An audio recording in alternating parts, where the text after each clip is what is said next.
गीता 18 के श्लोक नंबर 62 में भगवान स्वयं कह रहे हैं कि अर्जुन उस परमेश्वर की शरण में जा जिसकी कृपा से परम शांति व शाश्वत स्थान अर्थात सतलोक को प्राप्त होगा।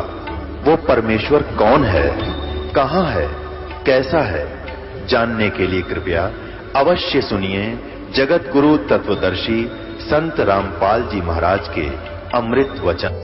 बहुत आंखों में पानी आ गया उस बच्चे के।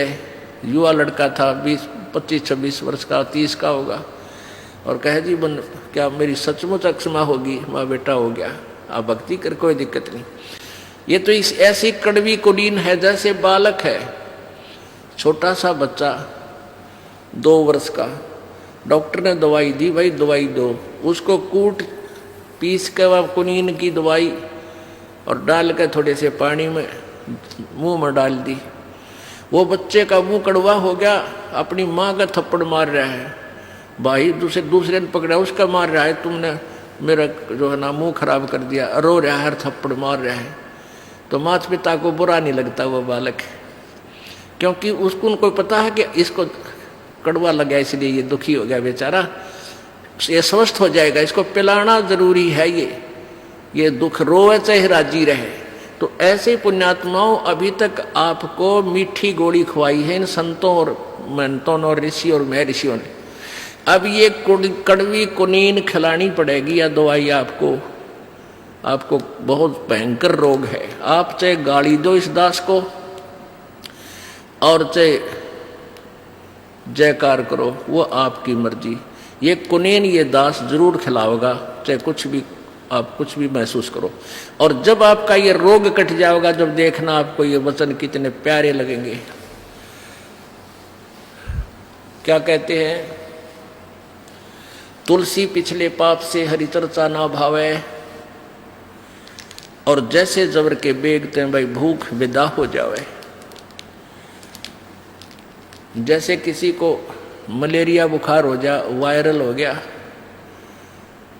उसको क्या होगा कि रोटी कड़वी लग गए, मनुखा दाख दे दे वह भी कड़वी लग गए। किसी वस्तु को नहीं खाता, कहता मैं नहीं खाऊं, कड़वी लगती है। प्रतिदिन खाने वाला आहार भी आज उसको कड़वा लग रहा है।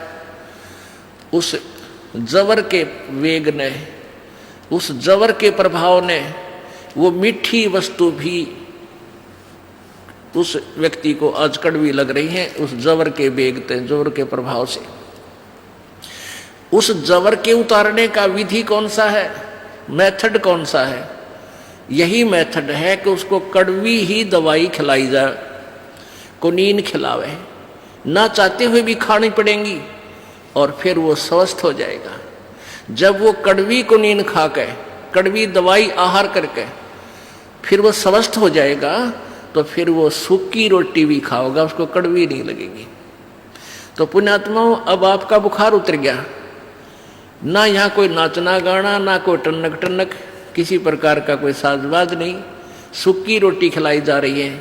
और लेकिन ये बहुत ही पौष्टिक आहार है, और आप सहर्ष खा रहे हो, उमंग उमंग कर आ रहे हो, क्योंकि आप स्वस्थ हो गए। स्वस्थ व्यक्ति को भूख लगती है, अस्वस्थ को नहीं लगती। आपको परमात्मा के वचनों की भूख लगती है, आपकी आत्मा से उस दुष्पाप कर्मों का प्रभाव हट गया, आपका बुखार उतर गया ये कड़वे वचन सुन के।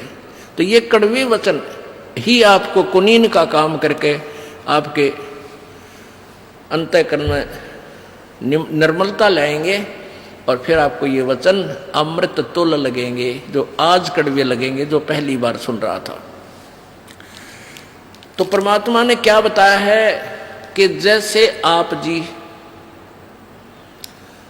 आम का पौधा लगाना चाहते हो, नर्सरी से पौधा लाए, उसको प्रॉपर, उसके बीजने का प्रॉपर तरीका कैसा है कि जड़ को, मूल को गड्ढा खोद के मिट्टी में जड़ को दबाएंगे, फिर जड़ की सिंचाई करेंगे, पूजा करेंगे, जल डालेंगे, खाद डालेंगे, फिर वो पौधा धीरे धीरे पेड़ बन जाएगा। तो टहनियों के फल लगेंगे, उस आम के पेड़ की टहनियों को फल लगेंगे। तो जैसे अक्षर पुरुष एक पेड़ है, निरंजन वा की डार, और तीनों देवा शाखा है ये पात्र संसार।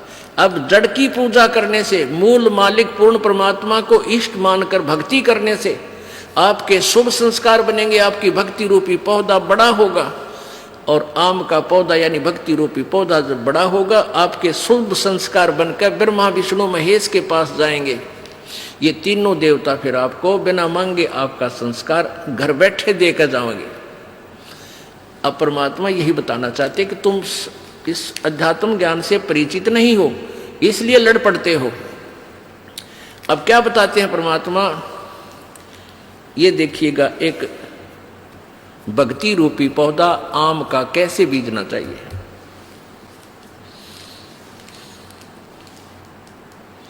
ये है सीधा बीजा हुआ भक्ति रूपी पौधा, यानी शास्त्र अनुकूल साधना।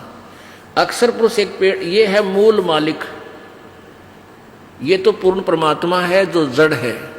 ये पौधा हमने गमले में लगा रखा है, दिखा रखा है, समझो ये मिट्टी में है, गड्ढा बना रखा हो, तो इसकी मूल की पूजा करेंगे, जड़ की सिंचाई करेंगे। आहार तना में गया, तना से डार में, यानी ज्योति निरंजन ब्रह्म में, और ब्रह्म से फिर ये तीनों शाखाओं में, फिर यहाँ तीनों शाखाओं में रजगुण ब्रह्मा, सदगुण विष्णु, तमगुण शिव जी में। फिर ये जो बड़ा पेड़ हो जाएगा तो इन टहनियां का फल लगेंगे। ब्रह्मा विष्णु महेश ही आपको आपका वर्क डन देंगे, किया हुआ कर्म यही देंगे और कोई नहीं देगा। ये हमारे एक अभिन्न अंग है, इस संसार रूपी वृक्ष के एक अभिन्न अंग है। ऐसा कौन मूर्ख होगा जो ये कहेगा कि टहनियों को काट कर फेंक दो? नहीं, केवल दास इतना कहता है। परमेश्वर कबीर जी ने बताया है कि एक साध्य सब सदै, और सब साध्य सब जावे, माली सींचे मूल को वो फले फुले गावे। अब देखो, इस जड़ के साधने से, एक ही के साधने से, एक के साध्य, एक के साध्य, एक के साध्य सब सदै, और सब साध्य सब जावे। हम उल्टी भक्ति कर रहे हैं, शास्त्र विरुद्ध साधना करें। हमने क्या किया है, ब्रह्मा विष्णु महेश की पूजा शुरू कर दी इष्ट मान के, यानी उस पौधे को हमने टहनियों की तरफ से जमीन में गाड़ कर पानी डालने लगे, सिंचाई करने लगे। ये रॉन्ग प्रोसीजर है, ये प्रॉपर वे नहीं है। तो परमात्मा ने ये बताया है कि एक के साध्य, ये सब सद है, और सब साध्य सब जावे। भक्ति रूपी पौधा आपका नष्ट हो जाएगा। गीता जी अध्याय नंबर 16 के श्लोक नंबर 23 में कहा कि शास्त्र विधि को त्याग कर जो मनमाना आचरण करते हैं, मनमानी पूजा करते हैं, साधनाएं करते हैं, उनको न तो कोई सुख होता है, न उनकी कोई सिद्धि प्राप्त होती है, और न ही उनकी गति होती है। यूजलेस, व्यर्थ। और यही परमात्मा बता रहे हैं कि एक के साध्य सब सद है, एक के साध्य सब सद है, और सब साध्य सब जावे। माली सींचे मूल को फले फुले गाए।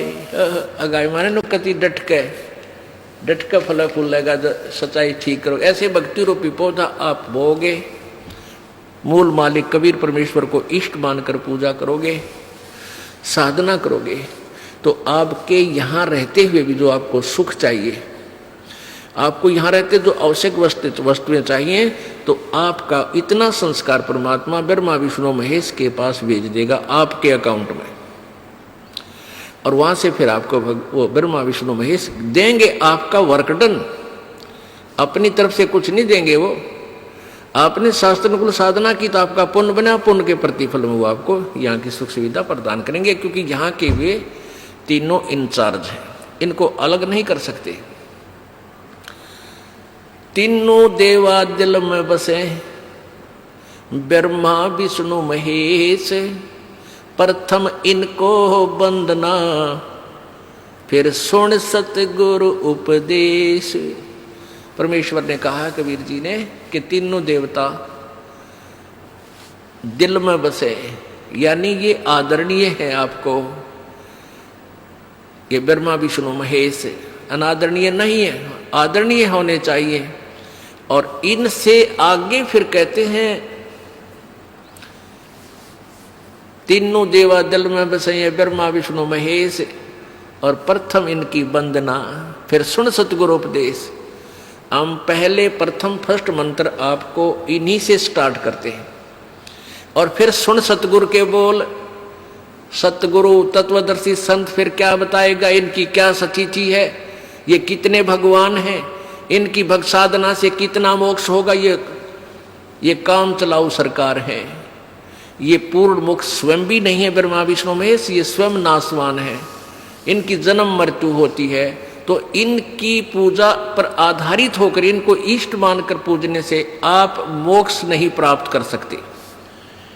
अब यह कड़वी कुनीन फिर आपको खिला दी, इसके साथ एक ये लालटेन दिखानी जरूरी होगी, क्योंकि ब्रह्मा विष्णु महेश को और नासवान शब्द से संबोधित करना,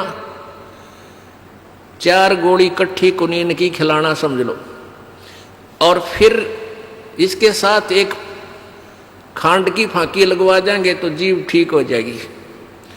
अब हम पुराणों को सत्य मानते हैं, हिंदू समाज के जितने भी अनुयायी हैं हिंदू लोग, और उन्हीं पुराणों में लिखा ये नासवान है, तो यह खांड की फांकी आपको लगवा देंगे तो जीव खराब ना रहेगी, आपके मन में दोष नहीं आएगा। अब देखिएगा, संक्षिप्त देवी भागवत गीता प्रेस गोरखपुर से प्रकाशित है, और गीता प्रेस गोरखपुर एक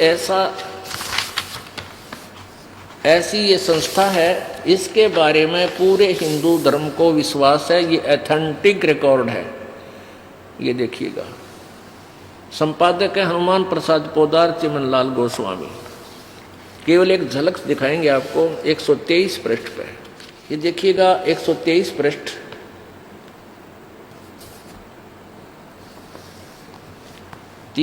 तीसरा स्कंध।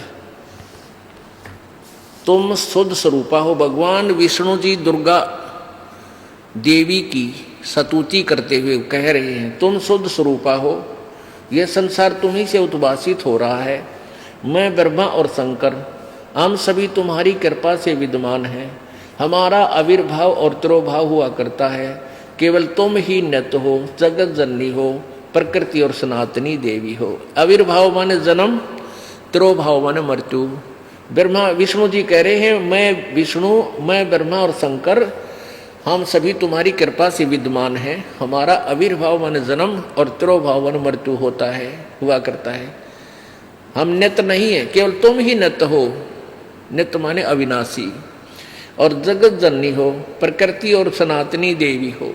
प्रकृति दुर्गा को कहा, ये भी याद रखना, ये गीता जी में काम आओगा आपका, जब ये दास आपको ब्रह्मा विष्णु महेश की स्थिति सृष्टि रचना श्री मद्भगवत गीता जी के अंदर प्रमाणित करेगा।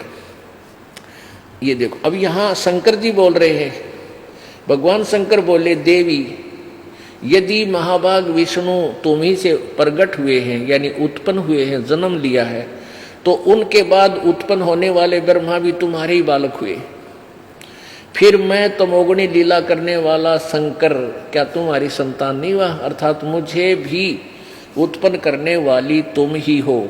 शिवे, संपूर्ण संसार की सृष्टि करने में तुम बड़ी चतुर हो। 123 ही पढ़कर सुना रहा हूं आपको।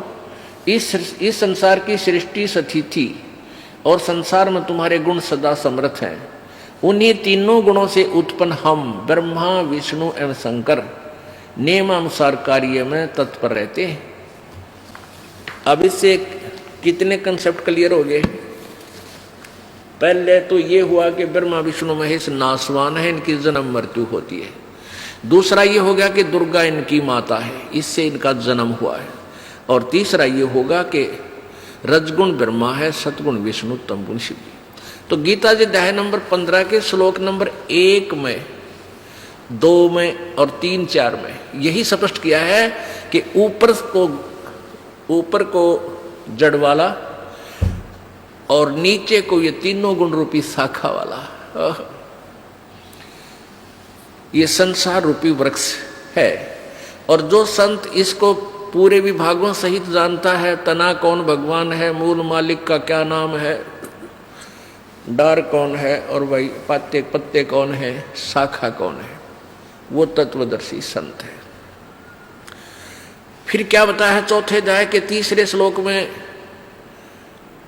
कि जब तत्वदर्शी संत मिल जाता है, 15वें अध्याय के 1, 2, 3 और 4, इन चारों श्लोकों का एक सामूहिक सा अनुवाद दास आपको शॉर्ट में बताता है, संक्षिप्त में, कि इस संसार रूपी वृक्ष के बारे में गीता ज्ञानदाता कहता है कि यहां विचार काल में, अर्थात तेरे मेरे गीता जी के डिस्कशन में, इस ज्ञान के डिस्कशन में, यानी गीता ज्ञान देते समय मैं पूर्ण रूप से परिचित नहीं हूं संसार रूपी सृष्टि की रचना के विषय में, क्योंकि इसका जन्म भी बाद में हुआ था सतलोक में, जो परमात्मा ने सारी सृष्टि रच दी थी।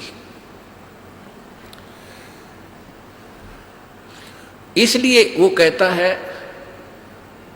कि उस तत्वदर्शी संत के मिलने के पश्चात इस अज्ञान रूपी उलझी हुई गुत्थी को उस तत्व ज्ञान रूपी शस्त्र से काट के, यानी तत्वदर्शी संत से ये ज्ञान समझकर उसके पश्चात उस परमेश्वर के उस परम पद की खोज करनी चाहिए, जहां जाने के बाद ये प्राणी लौट के फिर संसार में कभी जन्म नहीं लेता, अर्थात पूर्ण मोक्ष प्राप्त करता है। और जिस परमेश्वर ने संसार रूपी वृक्ष के ये प्रवृत्ति विस्तार को प्राप्त हुई, अर्थात जिसने सारे ब्रह्मांडों की रचना की है, गीता ज्ञानदाता कहता मैं भी उसी की शरण में हूं। इस गीता जी अध्याय नंबर 18 के श्लोक नंबर 62 में कहा है कि हे अर्जुन, तू सर्वभाव से उस परमेश्वर की शरण में जा, जिसकी कृपा से तू परम शांति और शाश्वत स्थानम, शाश्वतम स्थानम, ये तो संस्कृत है। शाश्वत माने सदा रहने वाला, सनातन सबसे पहले वाला और सदा रहने वाला, अविनाशी अचल, और स्थान माने धाम कहो, स्थान कहो, लोक कहो, हम उसे सतलोक कहते हैं। यजुर्वेद अध्याय नंबर 5 के मंत्र नंबर 32 में इसको रत धाम कहा है। रत माने सत्य, धाम माने लोक को, स्थान को, कि वो कबीर परमात्मा रत धामा शवर ज्योति रत धामासी, वो स्वयं प्रकाशी सतलोक में रहता है, सतलोक वासी है, सतलोक वाला है, सतलोक का मालिक है। पुण्यात्मा, गीता जी अध्याय नंबर 18 के श्लोक नंबर 66 में, गीता जी अध्याय नंबर 18 के श्लोक नंबर 66 में एक निर्णय दिया है। जैसे गीता जी अध्याय नंबर 8 के श्लोक नंबर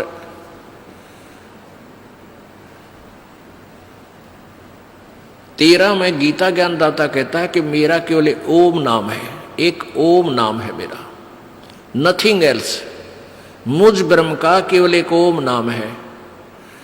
इति ओम इति एक अक्षरम ब्रह्म व्यवहारन मामन समरण, ये पर्याति तदन देहम स याति परमाम गतिम। या तो है संस्कृत, इसका अर्थ ये है कि मुझ ब्रह्म का, गीता ज्ञानदाता कहता है माम ब्रह्म, मुझ ब्रह्म का एक ओम अक्षर है, यह एक ओम अक्षर है, नथिंग एल्स, उच्चारण करके स्मरण करने का, और जो अंतिम श्वास तक इसका स्मरण करता रहता है वो मेरे वाली, मुझसे मिलने वाला लाभ, मेरे वाली गति को, परम गति को प्राप्त होता है। गीता जी अध्याय नंबर 8 के श्लोक नंबर 5 और 7 में गीता ज्ञानदाता कहता है कि मेरी भक्ति करेगा तो मुझे प्राप्त होगा। फिर गीता जी अध्याय नंबर 8 के ही श्लोक नंबर 1 में अर्जुन ने पूछा है कि परमात्मा, आपने गीता अध्याय नंबर 7 के श्लोक नंबर 29 में जो कहा है कि उस तत्ब्रह्म को और अध्यात्म, पूरे अध्यात्म ज्ञान को जब तत्वदर्शी संत से सुनकर परिचित हो जाते हैं, वो व्यक्ति केवल जरा और मरण से छूटने का ही प्रयत्न करते हैं। जरा मरण, जरा माने मृत्यु, और मरण, जरा माने बुढ़ापा और मरण माने मृत्यु। वो केवल जन्म और बुढ़ापे तय मृत्यु और बुढ़ापे से छुटकारा पाने की चेष्टा करते हैं उस तत्वदर्शी संत के ज्ञान से परिचित होने के बाद। तो गीता ज्ञान दाता अर्जुन ने पूछा 8वें अध्याय के एक श्लोक में कि वो कौन है फिर तत्ब्रह्म। गीता ज्ञान दाता ने 8वें अध्याय के 3रे श्लोक में कहा है कि वो परम अक्षर ब्रह्म है। ओए होए। तो यहाँ 8वें अध्याय के 5 और 7 में गीता ज्ञान दाता अपनी साधना को कहता है। फिर गीता अध्याय नंबर 8 के ही 8, 9, 10 3 श्लोकों में उस परम अक्षर ब्रह्म, उस दिव्य पुरुष, उस मूल मालिक की साधना को कहता है। उसकी साधना का मंत्र 17वें अध्याय के 23वें श्लोक में कहा है कि ब्रह्म ओम तत्सत इति निर्देश ब्रह्म ने त्रिविध समर्थ है। ओम तत्सत इति निर्देश है ब्रह्मणे मन सच्चिदानंद घन ब्रह्म यानी परम अक्षर ब्रह्म की साधना का ओम तत्सत ये एक निर्देश है, फाइनल ऑर्डर है, नथिंग एल्स। और जो उसकी भक्ति करता है उसको प्राप्त होता है। अब उसको प्राप्त होने की कौन सी विधि है? गीता जी अध्याय नंबर 18 के श्लोक नंबर 66 में कहा है कि सर्वधर्मान परित्यज्य माम एकम शरणम व्रज अहम तवा सर्व पापे भा मोक्षामि मा शुच। अब गीता ज्ञानदाता कहता है जैसे ओम मंत्र ये तो ब्रह्म का क्लियर कट और तत्व ये परब्रह्म का है, ये सांकेतिक मंत्र है, ये नहीं बताया जाता किसी को, ओनली उपदेशी को ही ये दास बताएगा। और इस दास के अतिरिक्त कोई भी इस पृथ्वी पर इस मंत्र का दान करने का अधिकारी नहीं है। अगर कोई इस दास से उपदेश लेकर 1-2 दुष्ट आत्मा इस कार्य में लगी हैं, उनसे जो उपदेश लेता है वो डुप्लीकेट पासपोर्ट समझ लो वो बना रहे हैं, फिर दोनों दोषी होंगे भगवान के दरबार में। तो इस तत्व का जो मंत्र है ये ब्रह्म का अक्षर पुरुष का है, वो सांकेतिक है, दास बताएगा। और सत जो है वो सार नाम है, ये दास बताएगा, वो पूर्ण ब्रह्म परम अक्षर ब्रह्म का मंत्र है। इन तीनों मंत्रों के जाप की कमाई के बल से, भक्ति के बल से हम सतलोक जाएंगे। तो गीता ज्ञानदाता 18वें अध्याय के 66वें श्लोक में कहता है कि सर्व धर्मान परित्यज्य माम एकम शरणम व्रज। इन अनाड़ियों ने जिन्होंने आज तक गीता जी का अनुवाद किया वो पूरा झूठा किया है, गलत किया है। व्रज माने जाना होता है और उन्होंने व्रज का अर्थ आना किया है, क्योंकि उनको पता नहीं था, वो श्री कृष्ण से ऊपर कोई भगवान नहीं मानते थे। अब इसका क्या अर्थ बना है? गीता ज्ञानदाता ब्रह्म बोल रहा है कि मेरे सतर की जो धार्मिक क्रिया साधनाएं हैं, सर्व धर्मान परित्यज्य माम, मेरे सतर की जितनी भी तूने साधना, जैसे ओम मंत्र का जाप और ये 5 यज्ञ जो आपसे यहाँ कराई जा रही है, एक यज्ञ है धर्म की, जो है धर्म भंडारा चला दिन रात अखंड, मालिक का सदा व्रत चल रहा है। इसमें जो सहयोग देता है, कोई 10 रुपये, कोई 2 रुपये, कोई 50 रुपये, कोई लाख रुपये, तो उसका धर्म यज्ञ। और ये ऊपर शेड बना रखा, पंखे ला रखे, मैट बिछा रखे, रजाई मंगा रखी, ये धर्म यज्ञ है। और दूसरी यज्ञ ध्यान, जब यहाँ आते हो तो मालिक याद आता है, ना तो संसार में भगवान नहीं याद आता शीघ्र सी। और तीसरी यज्ञ हवन की, यहाँ जोत जगह है परमात्मा की, अखंड हवन। हवन पुण्यात्माओं, जैसे अभी तक आपने देखा ये ऋषि लोग गेर कर लकड़ क्यों कह के घर तक जा था, राजाओं ने पटा लिया करते, धनिया ने उन्हें कह दे अच्छा हवन करो, वहाँ गेर के 2-3 धड़ी लकड़ी और ठोके दे लोटे भर घी के स्वाहा स्वाहो पाटो पकड़े। अब उसमें क्या था दोस्त, वो अच्छी बात है हवन करना, लेकिन वो तरीका प्रॉपर नहीं। न्यू कारण आंधा न्यो तर 2 बुलावे, अगर आंधे का निमंत्रण दोगे 2 आवेंगे एक की बजाय। तो कहने का भाव ये था कि वो ऋषि लोगों को हम क्यों बुलाया करते, क्योंकि हम अनपढ़ थे, उन्होंने अपना फायदा उठाया कि केवल एक ब्राह्मण ही पढ़ने का अधिकारी है, तुम अपना धंधा पीटो, जिसका जिसा काम है। परमात्मा ने ये कहा कि देखो भगवान की भक्ति प्रत्येक व्यक्ति कर सकता है और प्रत्येक ही शिक्षित होना चाहिए। ये गलत कर रखा था इन्होंने। तो अब आप सारे शिक्षित हो गए। अब मालिक ने जो खेल खेला है, ये समय इंतजार किया है कि अब अपनी प्यारी आत्माओं को अपनी महिमा में अब बताऊंगा और सारे सबका समझ में आएगी। अब आप सभी शिक्षित हो गए और सभी को मंत्र ये परमात्मा की वाणी याद होगी। छोटे छोटे बच्चा के पूरी आरती याद हो रही है भगवान की वाणी की। अब एक रुई, एक 1.5 ग्राम 2 ग्राम रुई लगेगी, एक जोत बना दे, खड़ी जोत लगा दी, उसमें घी डाल दिया जितनी आपकी इच्छा है, एक कटोरा भर दे, सारा दिन जलाए, तो उसमें वो घी उसमें डाल दिया और हम अपना मंत्र वाणी सुबह नित्यनेम करें, दोपहर में रामायणी करें, शाम में संध्या आरती करें, ये भगवान की वाणी भी हम बोलते रहते हैं, तो वो भी हवन हो रहा है। उस लकड़ियों वाले हवन की तुलना में ये हवन श्रेष्ठ है, क्योंकि इसमें आप एक 100 ग्राम रुई में 1 क्विंटल घी हवन कर सकते हो। उसमें घी, उसकी जोत न जलन नहीं दे, उसमें डालने जाएगी। 100 ग्राम जोत में 1 क्विंटल घी हवन कर सकते हो आप। और लकड़ियां में 1 क्विंटल घी हवन करने के लिए कम से कम भी 20 किलो तक कम से कम लकड़ी जला देते हो, तो उन लकड़ियों के जलने से कार्बन डाइऑक्साइड अधिक होती है।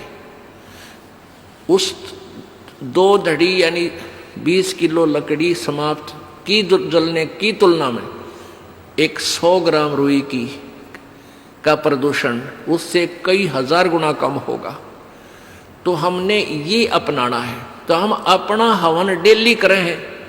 अब क्या करा करते, कोई मृत्यु होगी, बुलाओ गुरुजी ने और हमारा हवन करियो 2 दिन 4 दिन, वो 2 दिन के हवन में किला टूट गया। रोज करो हवन अपना, एक जोत लगा दे, सुता उठ के हाथ पैर धो ले, नहान का ना फुर्सत मिले, कोई जरूरी ना होती नहाना, इसमें नहाए धोए क्या भ्याज है, मन का मैल ना जाए और मीन सदा जल में रहे, धोए बास ना जाए। अंदर से अंत तक साफ हो, हाथ पैर जरूर धो ले, क्योंकि धार्मिक वस्तुओं के हाथ लगाने।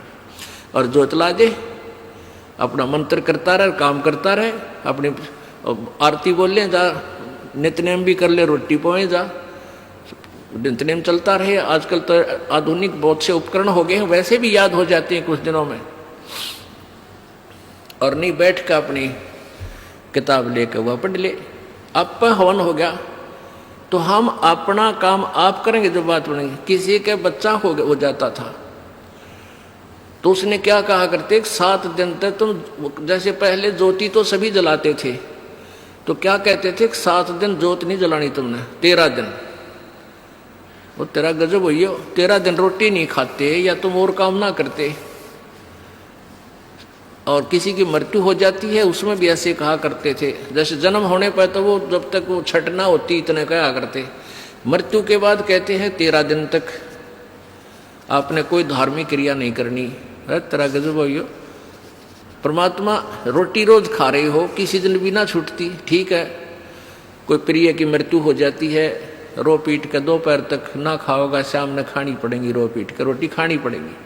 तो ऐसे ही भक्ति परमात्मा का हवन ज्योति डेली आरती रोज करनी है, चाहे दुख हो चाहे सुख हो। ये परित्याग नहीं करना, ये भूल है हमारे। अब जो प्रसंग चल रहा है वहीं आते हैं फिर।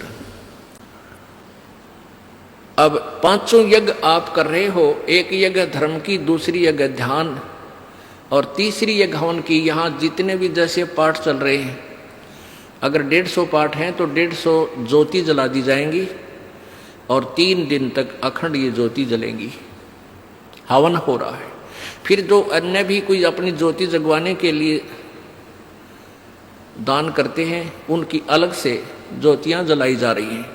वो दिन रात पूरे महीने चलती हैं, पूरे वर्ष चलती हैं। तो ये एक तीसरी यज्ञ हवन की, चौथी यज्ञ प्रणाम और 5वीं यज्ञ ये तत्व ज्ञान की। इन 5 यज्ञों और ओम नाम के मंत्र की कमाई को हम इस ज्योति निरंजन के पास छोड़ देंगे। हम क्या करते रहे, हम पहले ओम नाम का जाप करते, ये 5 यज्ञ करते, उसका फल हम स्वर्ग महास्वर्ग ब्रह्मलोक में जाकर नष्ट कर देते ये पुण्य। फिर पाप के लिए नरक में जाते, फिर 84 लाख योनियों में धक्के खाते। अब परमात्मा से हम की वाणी से हमें ज्ञान हो गया कि इस कमाई को हम वेस्ट नहीं करेंगे। हम यहाँ कोई मंत्री बनेंगे, ना हमने मुख्यमंत्री बन की हो सकता, ना प्रधानमंत्री, ना इंद्र की पदवी हमें नहीं चाहिए। इंद्र दा राज काग दा बिष्टा, इंद्र स्वर्ग का राज भी हमारे लिए काग की बीट तुल हो जाना चाहिए। यदि आप सतलोक जाना चाहते हो, और तुम्हारे सरपंच की पीपी इधर बैठो है तेरा, फिर किसे भगत तुम? हमने नहीं यहाँ का कोई भी सुख चाहिए। यदि तुमने सतलोक जाना, यही धक्के खाने हैं, तो ठीक है, आप पुण्य कर रहे हो, इसके प्रतिफल में चाहे पूरी पृथ्वी के राजा भी बन सकते हो, और फिर गधा राजा भी बन सकते हो। तुरंत ये पहले सोच लेना। राजा कहते हैं कबीर, हरि के नाम बिना ये राजा रसब हो। बड़े गधे ने रसब बोले। हमने यहां से पीछा छुटवाना पुण्यात्माओं, इस बात को कति अपने पल्ला गांठ लगा लो, यानी दृढ़ निश्चय कर लो, दृढ़ संकल्प कर लो कि ये भगवान फिर बोर्ड के इस गंदे लोक में जन्म ना हो। हृदय में एक ऐसा हेट बने और वहां की इसी उमंग बने, सतलोक जाने की। जैसे बालक बच्चे ने कह दे कि तेरे मामा का ब्याह है, माँ कहती है भाई चल वहां चलेंगे, तो कई दिन पहले कूदन लग जाया करो बच्चे, मामा का जाऊंगा, मामा का जाऊंगा।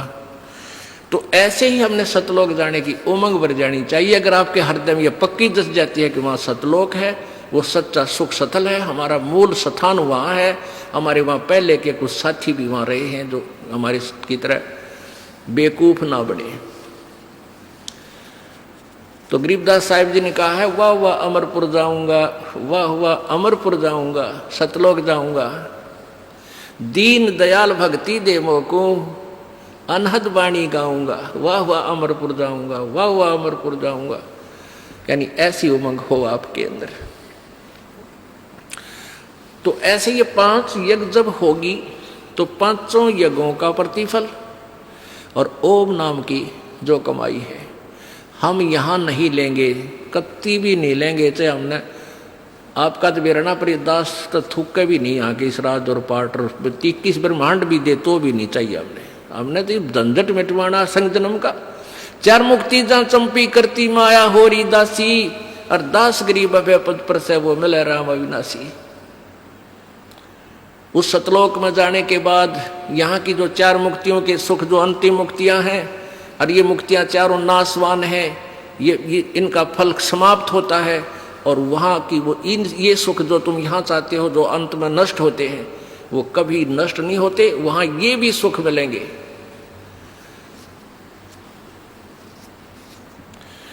तो गीता अध्याय नंबर 18 के श्लोक नंबर 66 में कहा है, जो 62 में कहा ना जिस उस परमेश्वर की शरण में जा, तो 66 में कहा कि यदि तुम उसकी शरण में जाना है तो सर्व धर्मान परित्यज माम, मेरे सतर के सारी धार्मिक अनुष्ठान का फल मुझे छोड़।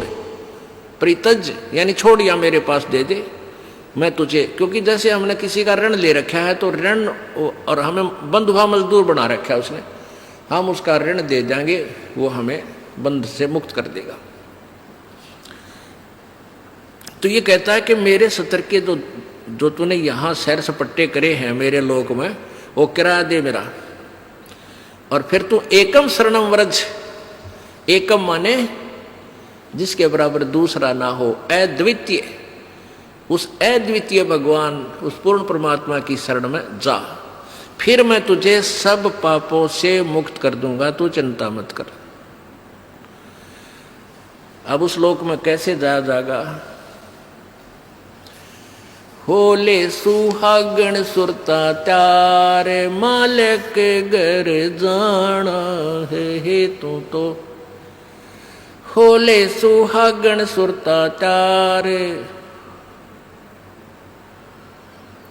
उस मालिक के घर में कैसे जाना है? तेरे कोटी में झांक सुरता, तो हे पति बुलावे हे, इस मोह ममता के जाल में तन काल फंसावे ही। गीता जी अध्याय नंबर 17 के श्लोक 23 में ओम तत्सत जो बोला है, तो हम क्या करेंगे? ओम नाम की सारी साधना, जप और 500 यज्ञ की गेठड़ी। पहले जो आपको पहला मंत्र दिया है, इस पहले मंत्र के जाप से, प्रथम मंत्र जो आपको देते हैं 7 मंत्रों का, तो इन 2 मंत्र फर्स्ट एंड लास्ट, ये तो परमेश्वर की साधना इसके पैरेलल है। ये इसलिए दिया जाता है कि जैसे आपको पहला मंत्र दे दिया और प्रथम मंत्र जो दिया जाता, हो सकता है महीने 2 महीने 6 महीने में आपका विश्वास रहे को ना, और आपकी मृत्यु का समय आ गया तो आपकी टिकट कटने की बात है। भगवान से अविश्वास होते काल छोड़ना नहीं, और विश्वास है तो काल निकट नहीं आ सकता। परमात्मा कहते हैं जमजो राजा से डरे धर्म राय धर धीर, अदली असल कबीर है। तो कहते हैं उस जमजो राजा से डरे मिटे कर्म के लेख, अदली असल कबीर है कुल के सतगुरु एक। काल डरे करतारते जय जय जय जगदीश, और ये जोरा जोड़ी झाड़ता पगरज डारे शीश।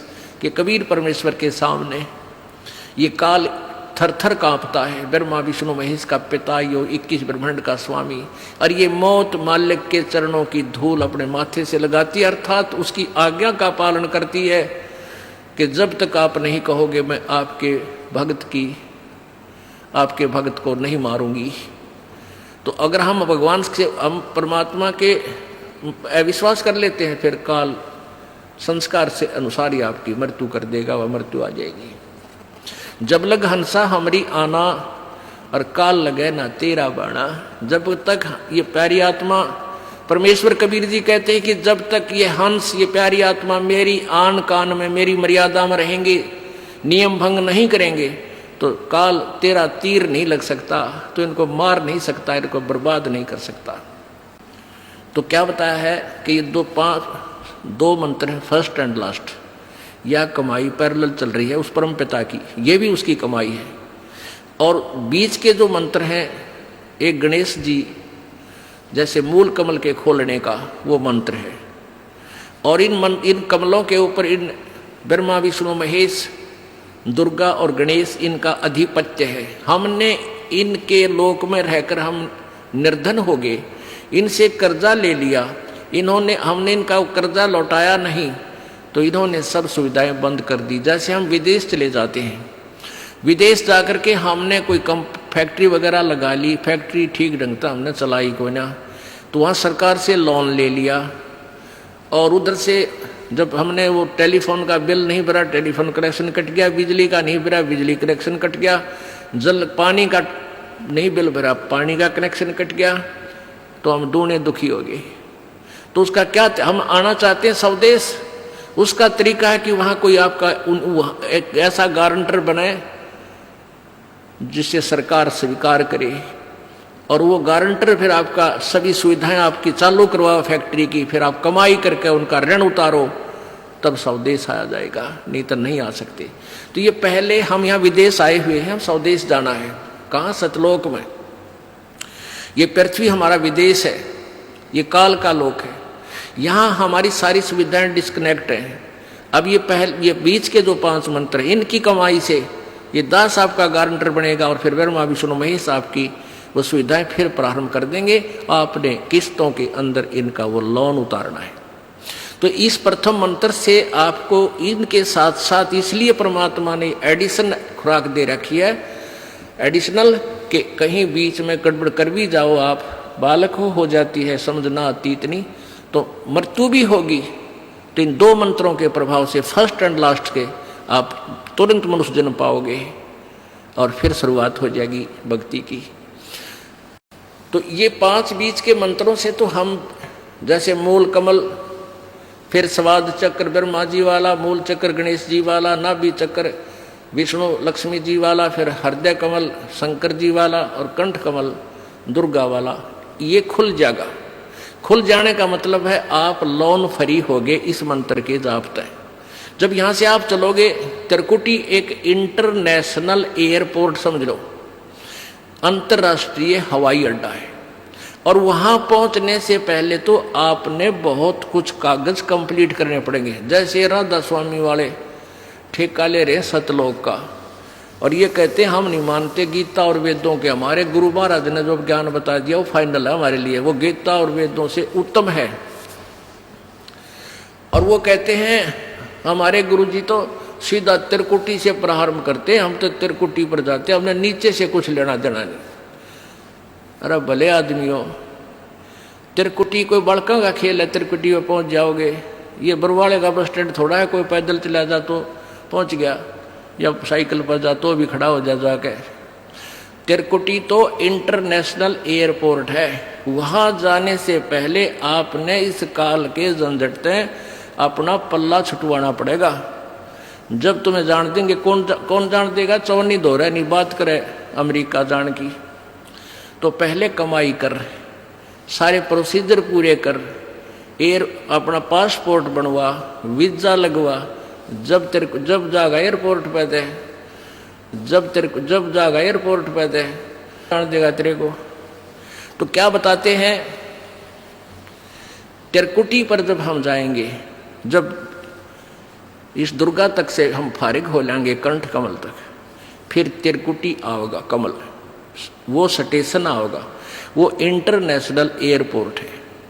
अब वहां से जिसने झांकी साधना कर रखी है स्वर्ग की या महास्वर्ग की या कोई और अन्य देवी देवता ब्रह्मा की या विष्णु की, वहां से उनको वहां की टिकट बनाकर तुरंत बैठा दिया जाता है, गोली हो।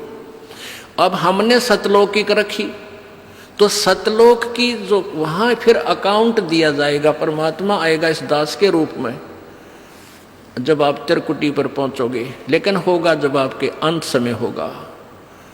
किसी भी सदग्रंथ, किसी भी महापुरुष की वाणी देख ले, गीता जी अध्याय नंबर 8 के श्लोक नंबर 13 में ये ब्रह्म कह रहा है कि मेरी साधना करनी है तो ये ओम नाम है, अंतिम सांस तक करते रहना तब मेरे पास आएगा।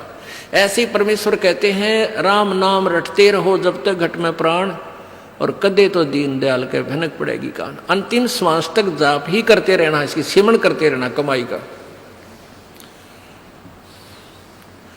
तो जब आप यहां संसार छोड़कर चलोगे, त्रिकुटी पर पहुंचोगे, तो वहां जाकर के आपने देखना है कि गुरुजी कहाँ हैं। वहां कैसा होगा, एक मेला सा भरा होगा। जैसे कोई कित्तकार है, तू कौन है भाई, मैं राधा स्वामी वाला का हूँ, तू कौन है, मैं फलाना शंकर का पुजारी था। तो वहाँ सारा मेला भरा कॉमन। तो वहाँ फिर अपने अपने वो गुरु जी ने ढूंढा हुआ, भाई तुम अपने गुरु को देख लो कहाँ है। वो नकली होगा तो पाओ को जा, और असली गुरु उनके भी होंगे तो वो आगे खड़े पाओगे ना, वो सीधे नरक में टाल दिए जाते हैं। तो वहाँ आपने गुरु जी को देखना है, तो वो परमेश्वर इस दास के रूप में आपको उस एयरपोर्ट त्रिकुटी पर मिलेगा।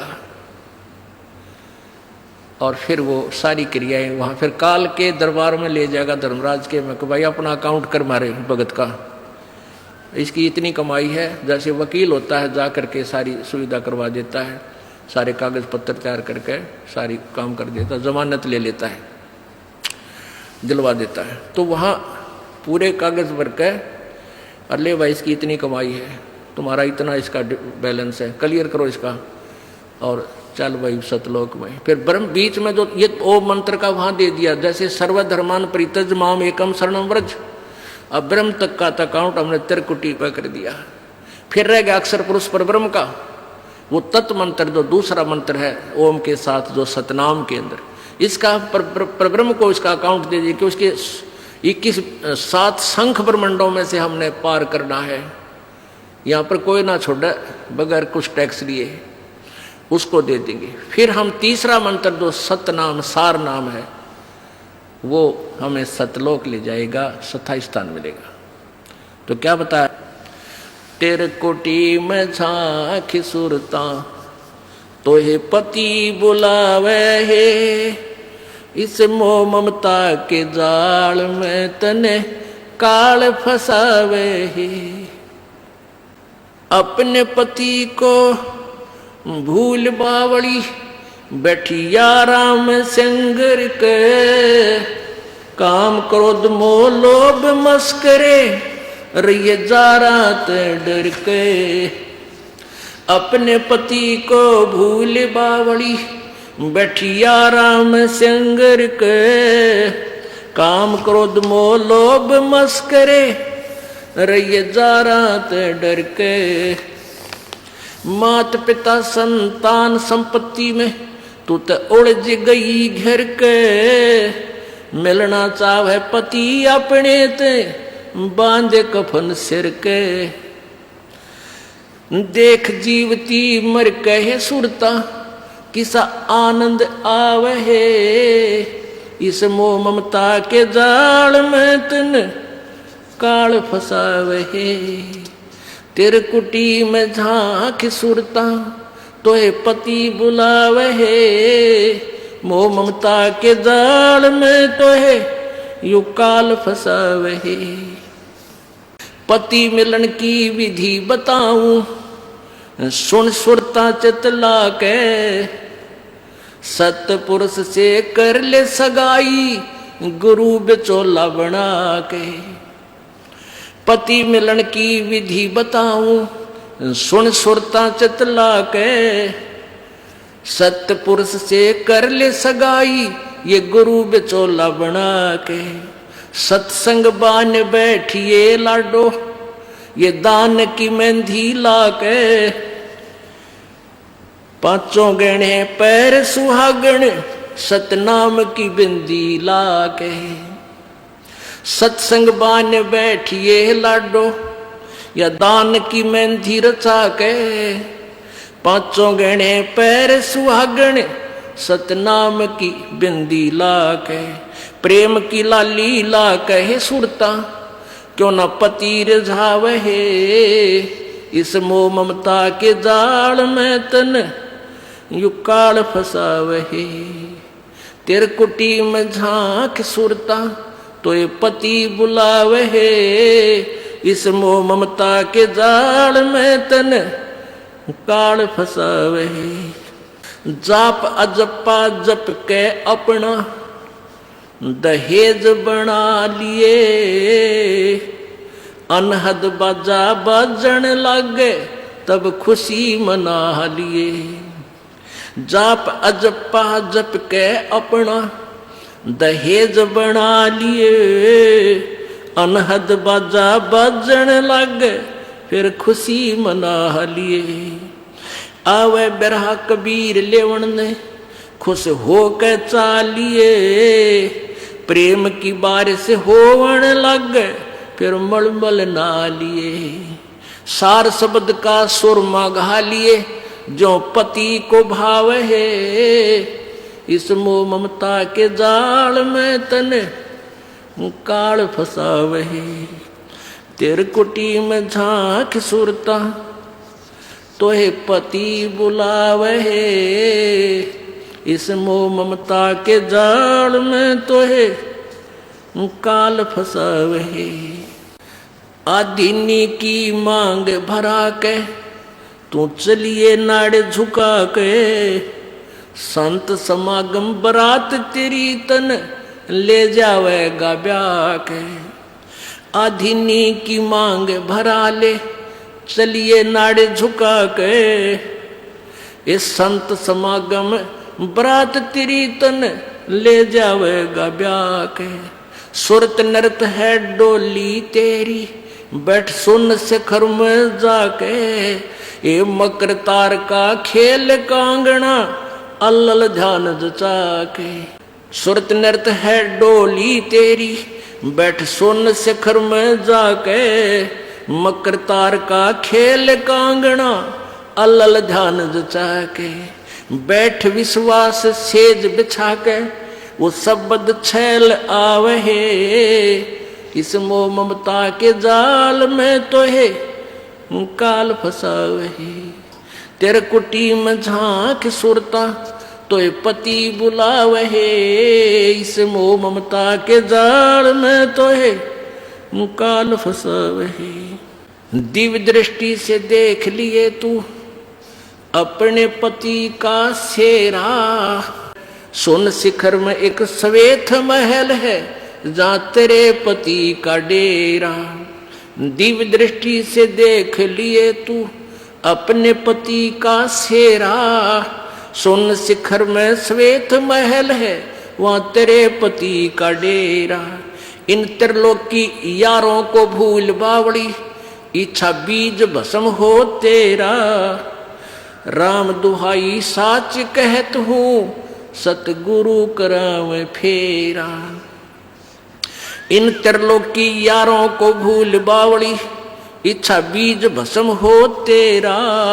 राम दुहाई सच कहत हूँ, सतगुरु करावे फेरा। रामपाल सतगुरु का चेहरा, रामपाल हो सतगुरु का चेहरा।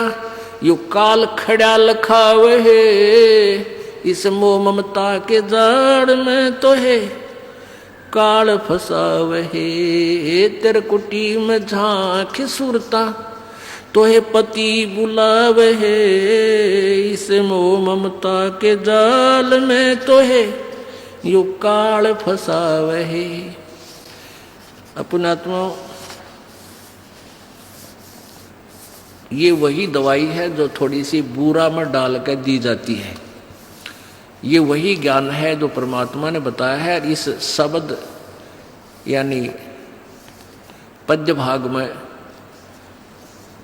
इसको उसी तरीके से समझाया है।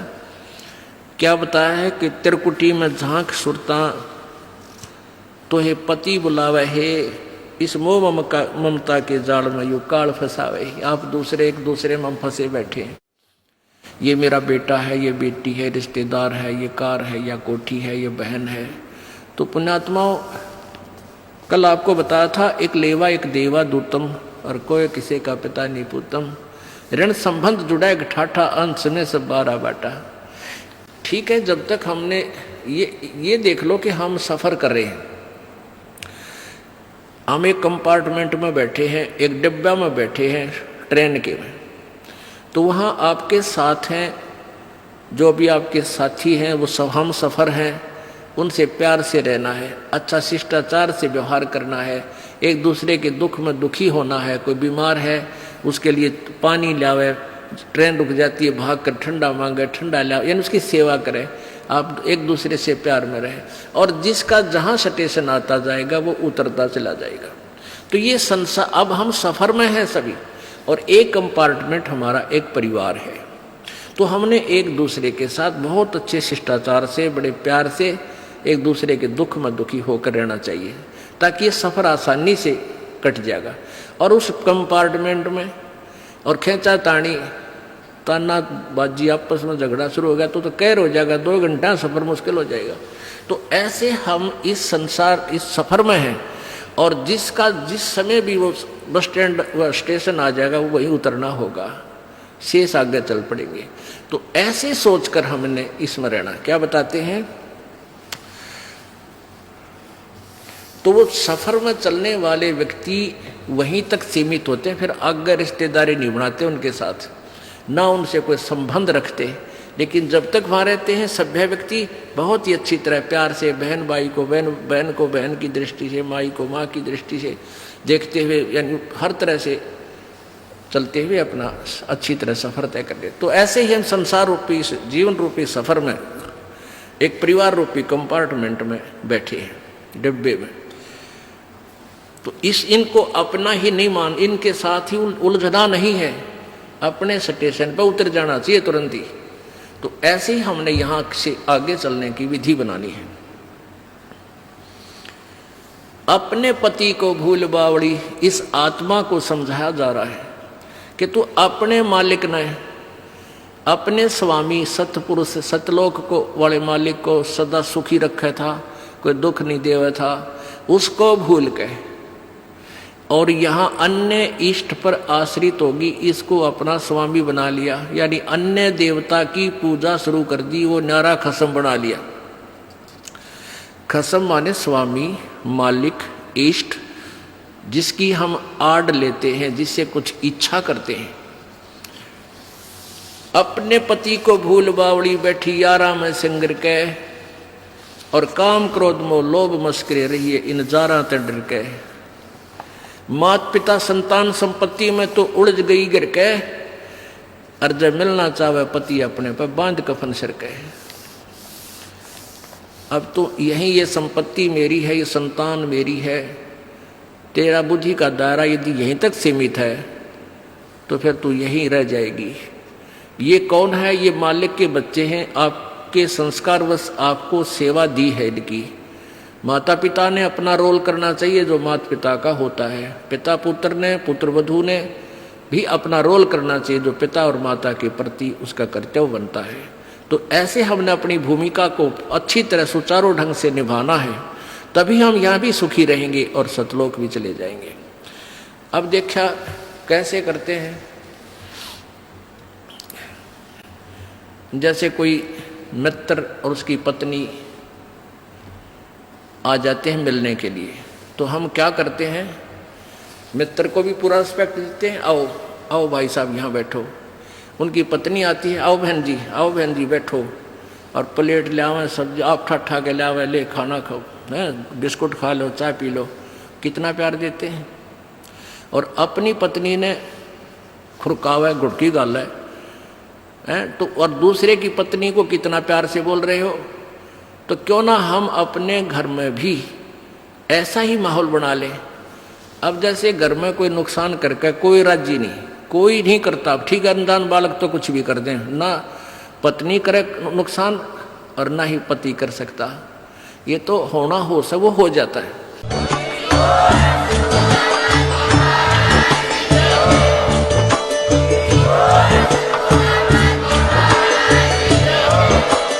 आप सुन रहे थे जगत गुरु तत्वदर्शी संत रामपाल जी महाराज जी के मंगल प्रवचन। अधिक जानकारी के लिए विजिट कीजिए हमारी वेबसाइट www.jagatgururampalji.org। संत रामपाल जी महाराज जी के शुभ आशीर्वाद से पूरे विश्व भर में 500 से भी ज्यादा नाम दीक्षा केंद्र हैं, जिन पर संत रामपाल जी महाराज जी द्वारा ऑनलाइन निःशुल्क नाम दीक्षा दी जा रही है। अपने नजदीकी नाम दीक्षा केंद्र का पता करने के लिए संपर्क करें 8222880541।